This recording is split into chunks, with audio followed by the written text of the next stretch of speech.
Nas profundezas da noite na antiga Babilônia, um grandioso banquete iluminava o salão do Palácio Real. Tochas tremeluzentes projetavam sombras dançantes nas paredes adornadas, enquanto música e risos ecoavam sob tetos altos. O rei Belsazar, herdeiro do império de Nabucodonosor, celebrava em meio ao luxo e à arrogância.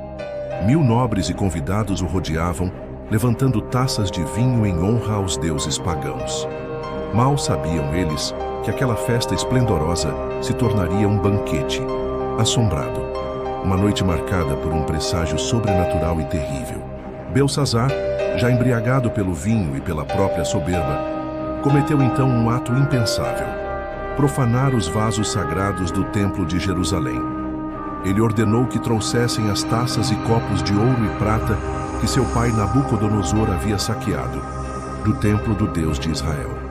Com um sorriso desdenhoso nos lábios, o rei ergueu um desses cálices consagrados, agora cheio de vinho, e brindou aos deuses de ouro, prata, bronze, ferro, madeira e pedra.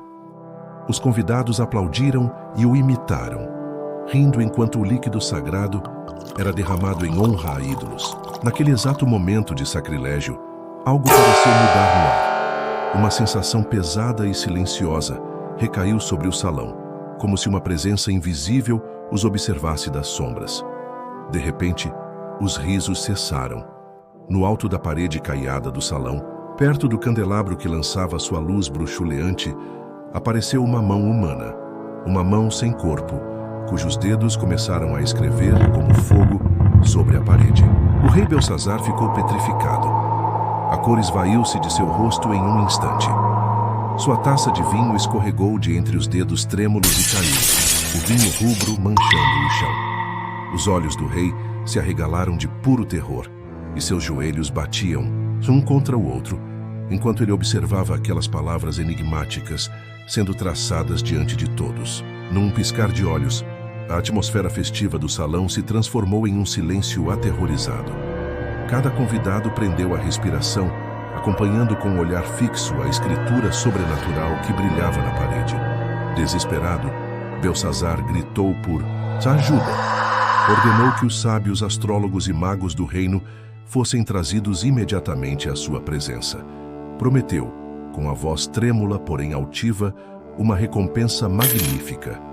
Quem quer que conseguisse ler a inscrição e revelar seu significado seria revestido de púrpura, receberia um colar de ouro e seria proclamado o terceiro governante mais poderoso do reino.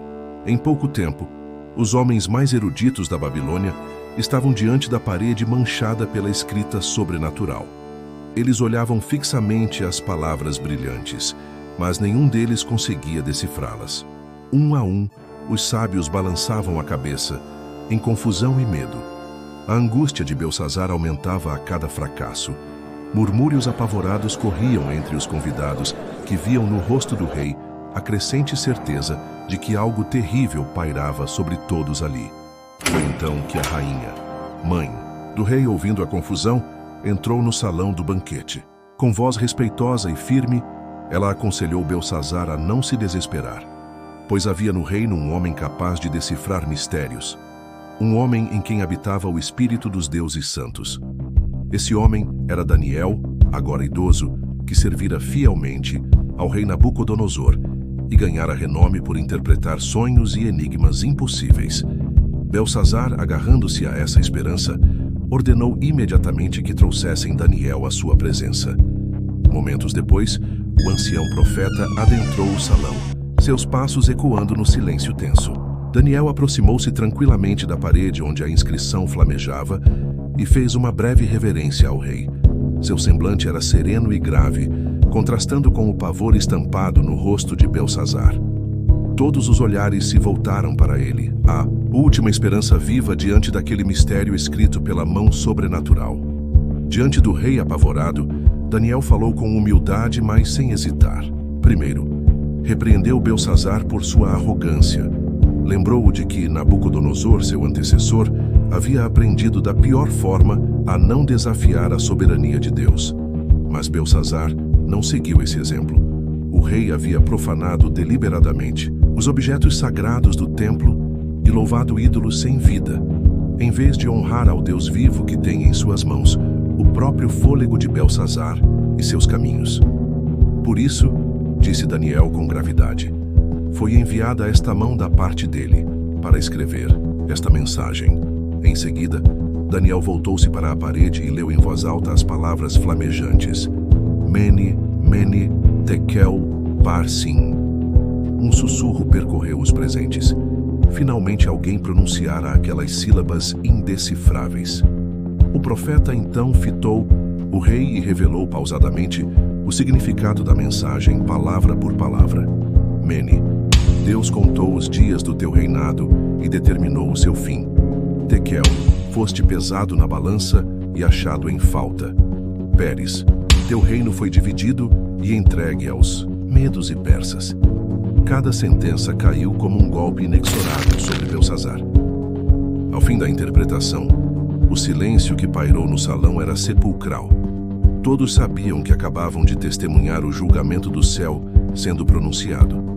Mesmo após ouvir sua condenação, Belsazar, talvez em negação ou tentando mostrar dignidade, diante da corte, cumpriu a promessa de recompensa.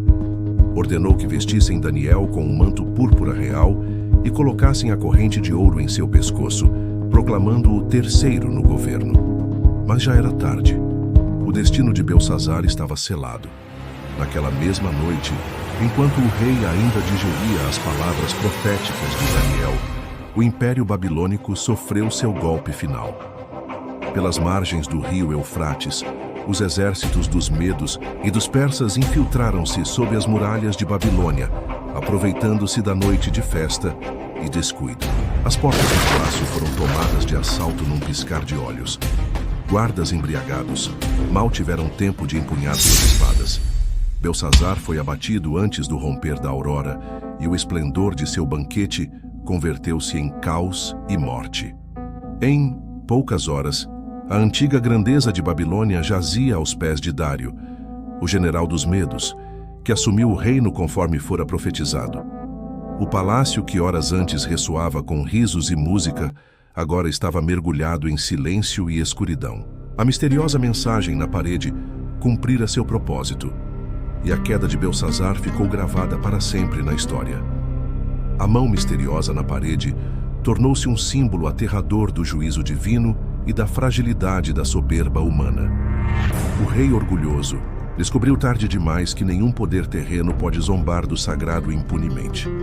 Seu banquete de vanglória terminou em tragédia, e o império que ele julgava invencível ruiu em uma única noite. Essa história sombria deixa um aviso que ecoa pelos séculos. Toda a glória humana é passageira, e aquele que desafia o Altíssimo colherá as consequências. As palavras escritas pelo dedo de Deus na parede de Babilônia, Mene, Tekel, Pérez, continuam a lembrar que o destino de todo governante e de toda pessoa está nas mãos do Juiz Supremo. Que a queda de Belsazar sirva de lição para praticarmos a humildade e a reverência, evitando que a arrogância cegue nossos olhos para os avisos claros que podem estar escritos na parede de nossas próprias vidas.